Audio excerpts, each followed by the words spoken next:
Bonjour.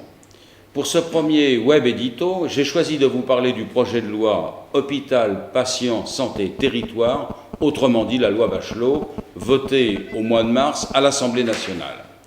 Avec les députés communistes, je m'y suis opposé pour trois raisons essentielles. D'abord, elle transforme l'hôpital public en hôpital entreprise. Ainsi, les directeurs d'hôpitaux pourront dorénavant être recrutés dans le privé sans compétences obligatoires en santé publique. L'objectif de leur mandat sera principalement de réduire les coûts par tous les moyens. Alors que le gouvernement veut diminuer les dépenses des hôpitaux publics, il n'envisage absolument pas de plafonner le dépassement d'honoraires des médecins qui ne cesse d'augmenter. C'est ce qu'on appelle deux poids, deux mesures. Ensuite, cette loi met aussi en cause l'accès aux soins pour tous, en redéfinissant les caractéristiques de la carte hospitalière.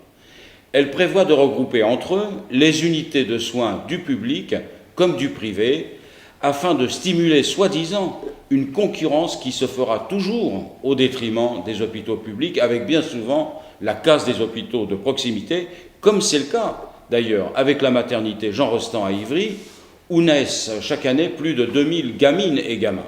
C'est inadmissible, et je n'aurai de cesse de combattre cette fermeture.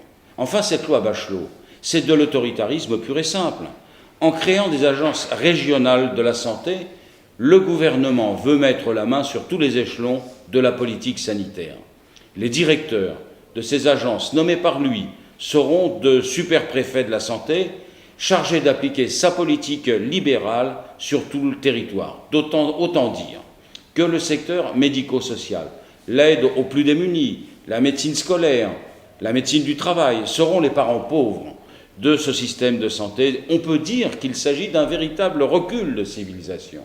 Or, les récents sondages ont affirmé la nécessité d'un service public de santé. Sondages qui indiquent que 86% des Français ont une bonne opinion de l'hôpital public et 89% d'entre vous jugent qu'il manque de personnel et de moyens.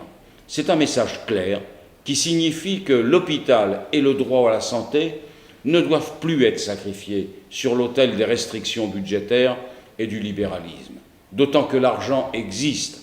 Les milliards qui enrichissent les plus riches doivent maintenant être destinés à la santé, c'est-à-dire à la vie.